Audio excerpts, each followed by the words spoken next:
People who speak a negative language always say, oh, I'm just being real, or this is straight talk, or I'm not going to hide it, I'm just going to be honest. Honesty and negativity are not the same thing.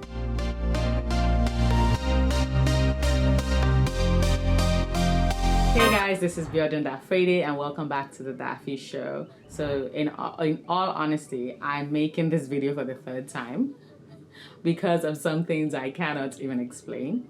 Anyway, so if you haven't subscribed, just go subscribe, go like, and after the whole thing, go share. And I give you permission to binge on every other episode, okay? So, all right, this episode, I'm going to be talking about something that I think we all need, but we all think that is not for us, or we might all believe we're not capable of, and that is optimism. So optimism is basically being able to see the bright side in any situation, or being able to hope that things will get better, and just focusing on the fact that things will get better and how to make it through until better times come. I'm going to be talking about like learning optimism and how you can go from someone who normally sees the negative standpoint of stuff to being someone who sees the good parts of stuff. So for instance, I wasn't always the optimistic child. No, I was always that person who was looking for the problem or looking for the cloud in the silver lining. I wasn't looking for the silver lining in like a cloudy sky. It was the opposite for me. So if things seem to be going well, I would be like, things are going so well, I bet something bad is going to happen soon. That was who I was. And I was like that for a very long time, always worrying and wondering when the bad part was going to show up. So that means when I started dating, even if I met someone good, I would always say, you know what, let me get out of this before the person turns bad, or before it gets bad. There was just always this negative side to stuff. And I didn't realize that it was a thing for me until I was in my 20s, which is pretty late to know stuff like that.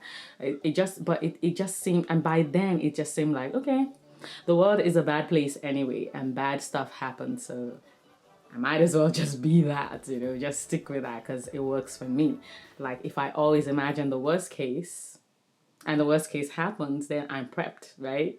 So it made sense for me to be like that, which is why when I see people who say, this is who I am, when you let them know that, they might not be acting right, I know that they're misconstruing the advice of be you, everyone will fall in place or something like that. Be you when it's not harmful to you. But if you're being you and the you you're being so loyal to is a you that's hurting you, then it doesn't make any sense. But anyway, that's talk for another day. So anyway, that was who I was until, I realized it in my 20s, but then it seemed like it worked. So I was like, okay, I will just, keep rolling with that. And I kept on, going with that, but that was the wrong way to look at the way I was. So now I've had this conversation with a few people, and when I say, oh, this was who I was growing up and this was how I used to see things, and I was like the most negative person, and they would be like, what? I can't even imagine. You're like very far from that right now. We see you being positive about stuff, or we see you say, oh, I think this is going to work out. So we can't like put this person you're saying you used to be with this new person, right? With this new person that you are. And so I'm going to just be honest and upfront. And yes, you can say you heard it here first. Optimism can be learned, just like laying your edges, which I obviously haven't learned, right? But just like laying your edges, or calculus, or writing a good essay, you can learn how to be optimistic about things, even when it's hard. 7 things you need to know to change your life from being negative to being optimistic. So the first thing is, stop telling yourself that this is who you are. If you are someone who's negative or always sees the negative side, or you hide behind the negative side, stop telling yourself that is who you are. Okay, I for one, I'm very confident when I tell you that God did not create you to be someone who would harm yourself, and negativity harms you before anybody else, and it harms those who love you. So stop telling yourself that is who you are. Prepare yourself that you can be someone better, that you can change. So that's number one. Number two is change your language. So negative people speak a negative language. That is always very clear to us, because their language is one of the ways that you know what's going on with them. You're in a meeting, and every time you come up with something, there's always someone that says, but we tried that last year and it didn't work. Or we heard HP try that 5 years ago and it didn't work. They're always saying something bad about a situation, an idea, or a person, right? So negative language is the first thing that needs to go. If you can watch your language, and stop touting it as being real, because people who speak a negative language always say, oh, I'm just being real, or this is straight talk, or I'm not going to hide it, I'm just going to be honest. Honesty and negativity are not the same thing, so it's not an excuse. Okay, so if you happen to be someone like that, just at the beginning it's going to be hard, because you're basically trying to change something that you've done all your life. So track yourself. Track how many times you go negative in a day, watch it, tell yourself, okay, I'm going to do better tomorrow, and try that and see how, it changes, because it will change if you can track how you're doing it. Not to beat yourself, but just to see when you start to improve. And tracking is always good, because then you can look at it and say, oh, I'm actually improving, and just that the proof that you're improving keeps you going. Number three is get a role model who is the positive person that you want to be. And you don't even have to meet someone like that. You don't have to meet this role model to maybe talk or have lunch or have dinner. You could just maybe come across their page or see videos of them talking, or maybe someone that you even personally know. Just keep your mind open that you want to be someone like them, right, in that aspect, because they could also have aspects of them that are also not the best, because nobody's perfect, right? But in that instance, they are who you want to be. So just keep them in mind, like, okay, this person has this attitude that I like, and I want to be like that. And once you can get that done, I would say also watch the way, this is still with getting a role model, right? Also watch the kind of, let me see, like for me, Real Talk Kim, I don't know if you know who she is. Her name is Real Talk Kim, and she is, I think, a pastor. She's a pastor, but I follow her on Instagram, and she always posts very, very positive stuff.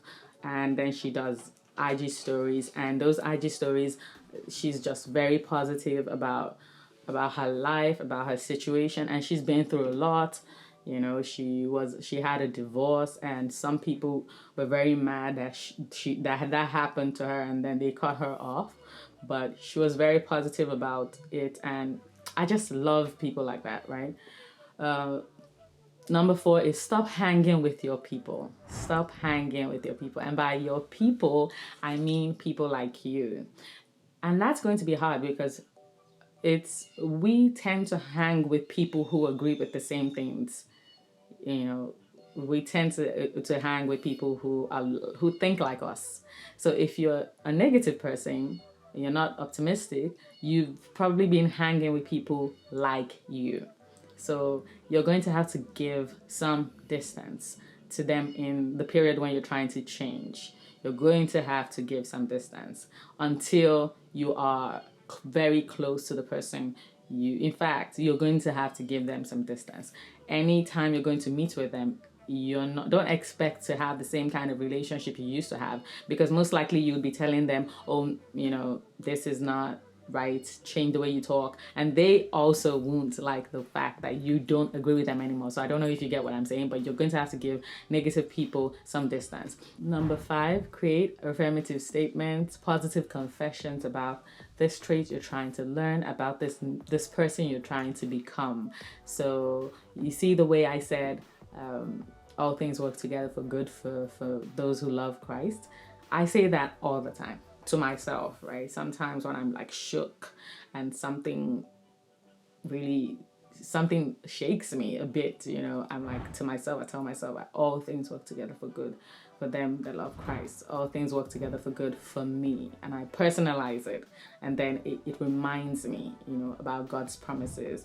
Part of my confession, I say, I rejoice always, knowing that even in my trials, nourishing fruit is produced. So what I'm saying is, even when things are tough, even when I'm being persecuted in some way, not by a person, maybe just by the situation, I remind myself that profit can still come out of a challenge. And that's how I keep myself going, right?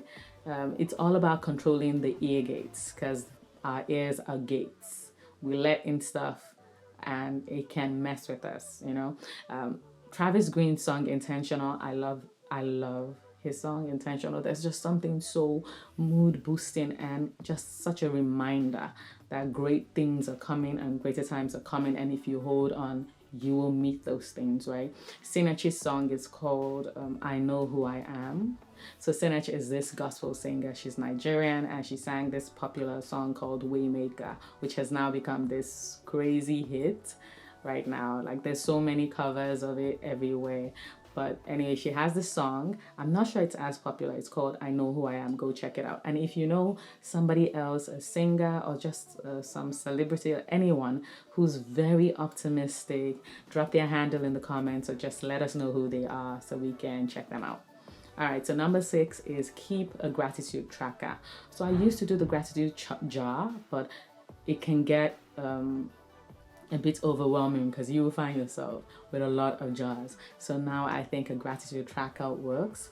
Just journal and write down stuff that you're grateful for.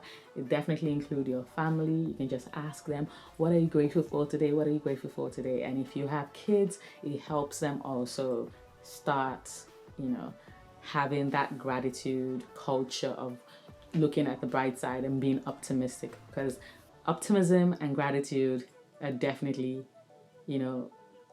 they're linked. You can't set them apart from each other. It's hard to be optimistic if you're not grateful for what you already have.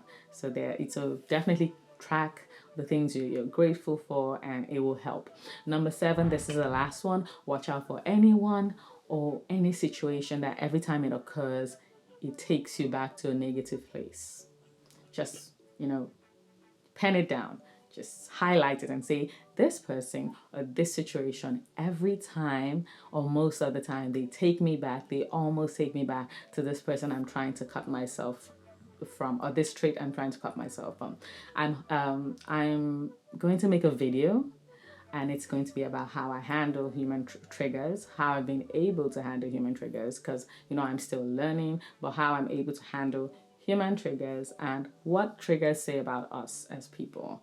So thank you so much for watching this video. Please like, subscribe, and share with your friends. And yes, feel free to binge on every other video till we meet again. Have a great day.